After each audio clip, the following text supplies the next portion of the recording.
Internet friends. Welcome to another episode of the Synergy Cafe online show, featuring speaker, entertainer, close-up illusionist, and marketing alchemist, MagicBrad.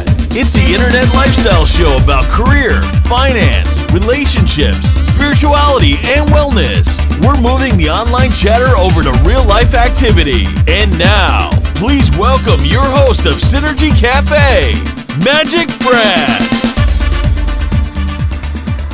Hey Internet friends, MagicBrad here, Synergy Cafe and the Synergy Collaborative, and I've got another northern friend online, and her name is Kim, and is the last name pronounced Ades? Ades. Forget the N, we don't need that, Ades. So, how are you today? I'm great and so happy to be here with you. Yay.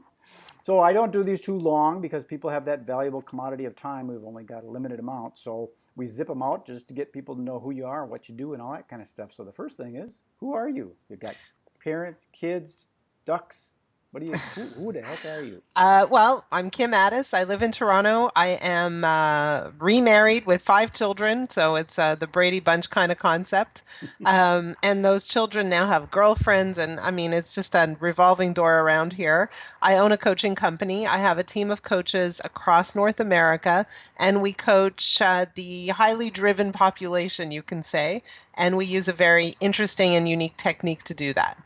Cool. So that's kind of what you do, the coaching thing. That's a common thing. It's kind of like really escalated now that people are able to use the internet to get away from their jobs and teach other people how to do what they know, share their expertise, if you will. Well, this is a little different because it's not like I'm a subject matter expert. What I'm doing is it's a little bit different because I'm looking at the way people think and how their thinking impacts their results in any area. So you could say that's the expertise as opposed to teaching them any one specific subject or topic. Okay, that's really cool because that's getting to be, that's on the edge. A lot of people have been doing this internet stuff and learning all the technological end of it, and they're not thinking about how the brain works. Like, we've got a friend locally here. He's got a regular job, but he hardly ever has to work, so he works per hour, but he's still limited, and he can't go any further. But we can't get it through his head that he could possibly create something that is scalable. Right. That's exactly it. So that's what you do. You flip that's those switches. Right. That's a reflection of his beliefs. That's a reflection of his, the way he limits himself. And so those are the things we address is those limitations. Cool. That's exactly it. And you do that. That happens, from my understanding, through some questioning. And you ask the right question to the right person at the right time. And all of a sudden they flip a little switch and they go, why didn't I think of that? Right. Well, and there's an interesting process that we use where we ask our clients to journal every single day for the duration of the coaching period. So we ask them a question at the beginning of the week. They journal in a private and secure online journal.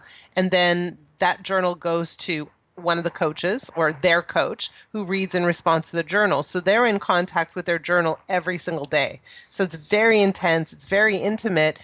And we're really digging beneath the surface. We're getting to the core, the heart of their beliefs and what is really tripping them up or preventing them from reaching their goals. Do you have an accountability feature in that process? Well, I have a very different philosophy around accountability. And so if you're up for it, we can talk about that. So in usual coaching situations, coaching is about accountability. It's about creating a plan and the coach holding the client accountable to that plan. And so on a weekly basis, the coach will say, last week we agreed you were going to do X, Y, and Z. Did you get that done? I'm not in favor of that kind of coaching, and I'll explain why. If you're frustrated because you can't reach your goals on your own, how do you feel about yourself? Mm-hmm. Yeah. You feel kind of not like so great. Right. So then you come to coaching, and then this coach holds you accountable. And if it works, great, right? So you start moving the needle and you start achieving your goals. But then what has the coach done? Created a little bit of dependency, right? Sure. Which to me isn't so ethical. But so I'm not a fan of that. What happens when the coach disappears? Then the client is still kind of struggling on their own. But what's worse is, what if it doesn't work? What if I say to you, Brad, you said you're going to do this, and you go, I didn't do it. How do you feel now? Like a failure. Worse than when you started, Yeah. right? So what I've done is I've actually increased your problem. I've made it worse. I've dug a bigger hole for you to sit in.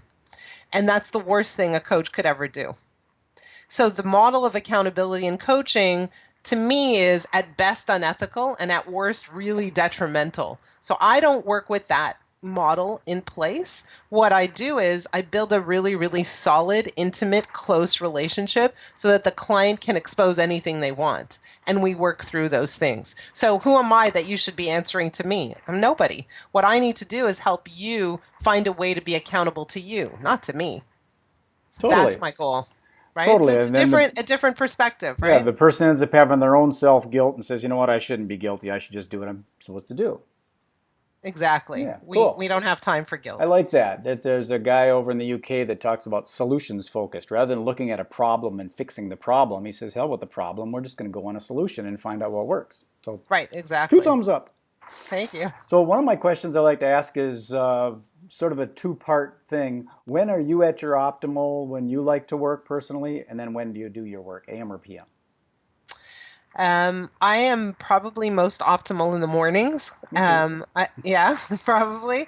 But I am a solid worker. Like I cram it in and I work like I give everything I have to every single one of my clients at all times. So I have consistency and I have longevity. But by the end of the day, I'm tired. So I need a bit of a break. And then sometimes I'll just do a little bit of nighttime work. But when I'm done, I'm usually done. So if somebody really needed some help at midnight, you could kind of help them, but you'd prefer to do it in the morning.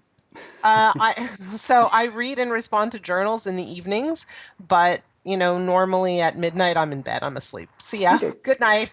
That brings up the other question of where do you do your work? Do you do your work in an office or in a studio? Yes. Or in a so it's yeah, in person? I have an office. Right now you're not seeing me in my office because I'm traveling in a few minutes, but normally I work out of my office and I go there every day and I have a private, nice little place where I work with it's quite a large space. But yeah, I have a hard time working from home because I have 5 kids and there's just too much going on here. And sure. The door knocks every 2 minutes. There's just a lot of traffic. So How about remote stuff? Are you able to do things via Skype like we're doing now? Oh, yeah. All my clients are all over the world. So all of my work is done remotely. Got it. Okay, here's my favorite question, and after that, I want you to share how we can get a hold of you, website, and domain names, and all that kind of stuff. Sure. My favorite question is the big why question. Why is it you're doing this, and why don't you have like a travel agency, or why aren't you a yoga instructor, or why aren't you why am I not a matchmaker? Executive chef, or why didn't you start Match.com? Well, in my next life, I'm doing that. Why do I do this? I'll tell you something very interesting. I find that when I coach people, my brain stays sane. And it's very interesting. I absolutely help people. Their lives get transformed, and it's extremely rewarding. The rewards are too long to list because of the change that people experience consistently. But that's not why I coach. That's kind of like the gravy. The real reason I coach is it's kind of like the question of why does a personal trainer do personal training? Because they stay in shape. And at the end of the day, that's exactly why I coach, because every time I coach somebody else, my mind stays in shape. And it's just the best way to live. See, that's a great answer, and it's a little bit different. Most people say, because I want to help people. But that's sort of secondary, where Yes. You're helping yourself, because the reality is if you didn't exist, you couldn't help anyone. Correct. So you and got to for take me, care of yourself first. That's right. I mean, a couple weeks right now, a lot of my kids are leaving the house, right? Where I'm experiencing that empty nest syndrome almost. They're not all gone, but, it's getting quieter. And it really kind of affected me. Right? I just felt it and I didn't know what was going on. I didn't kind of piece it together. But then one day I was on a call with a coaching client, and whatever it is that I said to the client, I realized, man, I'm coaching myself right now. I'm realizing that I'm in a little bit of a funk because of this. And then all of a sudden I got out of it just like that. See, that's really cool. That really shows that there's harmony between you and the client. Kind of thing, you're resonating at the same frequency, so you can both comprehend the same vibe. I get it. Cool. Well, share with how do we get a hold of you in case someone sees this on the internet and decides to connect with because they like your vibe. frameofmindcoaching.com. I'll say that again because I say it fast, frameofmindcoaching.com. And Frameofmindcoaching.com. And when you get onto the site, there's something very interesting that I encourage everyone to take advantage of.